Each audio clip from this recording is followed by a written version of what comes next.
2012 is a big topic. Everybody else is chiming in on it, and so I want to put my 2 cents in also.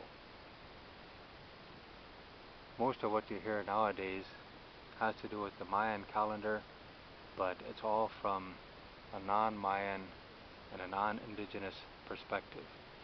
Even the more responsible, more intelligent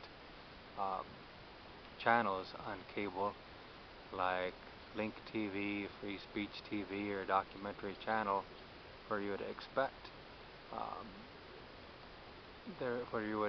them to be more fair and more honest and more intelligent in their approach, they still seem to have that problem of white superiority complex, just like any other book writer or television station. You have hours and hours on TV of white people or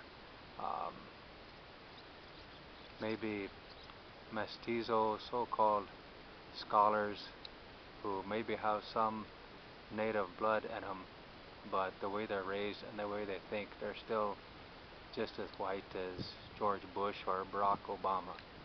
And these people are going on TV and in books and telling everybody else what the Mayans said and what the Mayans think. And there's Mayan people still alive who understand this, but the white people who write books and make these documentaries don't want to talk to them. They don't think that anybody of color has anything valuable to say, apparently. Several years back, when I lived up north, I met a group of people from what they call Central America, and this subject came up, and they said basically the same thing about the non-Indian so-called scholars and their approach to the Mayan calendar. And what they told me was that they never did say or believe it was going to be an end of the world, just as going to be a big change.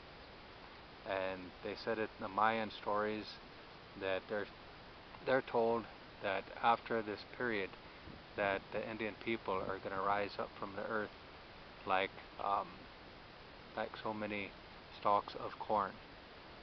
And then if you go further south into the Andes region, then people from that area were telling me the story about the eagle and the condor that recently I looked up on a computer, and there's a whole lot of explanations about that, which is fine. These old stories can be interpreted in a lot of ways, but what I was told was that the condor represents the Indian people to the south and the eagle represents the Indian people to the north.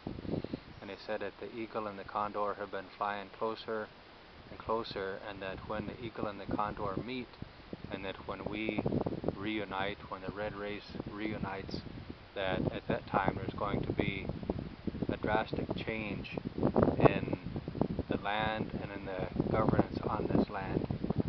And then that ties in with that Mayan story about the time when the native people will reclaim control over our lands and our lives.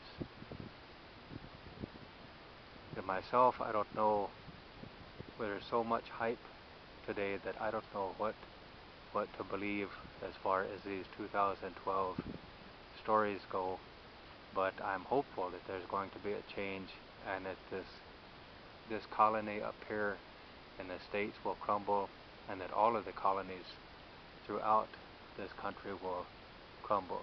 Even in Bolivia, they have a guy who's half Indian for a president down there now, and a lot of people were excited in the beginning, just like a lot of people up here were excited when a black white man was elected president. But now if you look over these past years, there's been no change. And in fact, up here there's more racism and more inequality in this country after this supposedly black, supposedly liberal president got in. And then so for me, that's just further proof that there's no difference between conservatives or liberals, between Democrats or Republicans. Those um, those terms are just like a smoke screen. There's somebody else behind the scenes that's controlling everything, and those are the ones who need to be crushed real soon. If you look at the state of the water and the land, there's more pollution in the oceans than most people realize, and it affects us on a greater level than most people realize.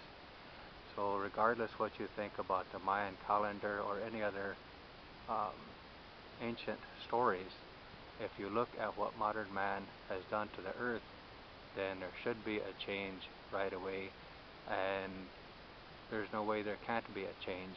If there isn't some kind of catastrophic change, then everything is bound to die. That's where we're headed. So the only responsible thing is to keep an open mind, and then to try to take measures to stop putting so many toxins in our own bodies and in our communities and in the world around us. That's the only responsible thing that a human being could do at this point. And of course, like I said, just kind of keep your fingers and your toes and your nose hairs crossed that this evil white empire is going to crumble real soon. And there's other, aside from the Andean peoples like the Aymara or the Mayans, there's other Indians that have stories too that tie in with this. There's a couple of Lakota stories that come to mind, where just briefly, one that says that there's a carving on the original pipe, the pipe that Tesawi brought to the Lakota Oyate, with a buffalo bull standing on that pipe bowl. And they said that at first that bull was standing, he was healthy and he was big, standing on all four legs, and that bad things, so much bad came about that that bull went down on one knee, so he was only on three legs, and that now there's only one leg standing upright, and that when that bull collapses, that in a sense this world is going to collapse. Not that it's going to end, but the world as we know it, is going to collapse. And then there's a similar story that just in brief says, again, there's a buffalo that's standing towards the west, and that this buffalo is holding back floods, a lot of waters. And if you look around, even from a scientific standpoint, you can see modern scientific links with this story. And they say that all of the evil that people are doing to each other, to themselves, and to the earth is kind of shedding the hairs off of this buffalo. And that right now that buffalo is almost naked, and that his mass and his power and all the hairs on his body, which maybe you could say could be like good thoughts or good deeds or good prayers of humans, they're the only things that are holding back these great floods. And that when everything good is stripped from this buffalo, then there's going to be nothing to hold these floods back, and it's going to come and wipe out this current civilization. There's more to these stories, but I'm looking at the counter and I'm running out of time on this camera, but those are just things to think about anyways. You might be skeptical, whatever the hell that word is. You might not want to believe because the media has gone to great efforts to make these stories sound ridiculous. And so people think that only foolish or backwards people would believe in them. But just remove yourself from the hype that the media forces on you, and just kind of look realistically at what we've been doing and the changes that you see coming on this earth. And there's really only one logical conclusion. We've been doing things bad, and it may be too late to rectify those bad deeds now. humans need to start being more responsible and more loving and caring to each other and to the earth. I guess that's what I feel about this 2012 stuff, for what it's worth anyways.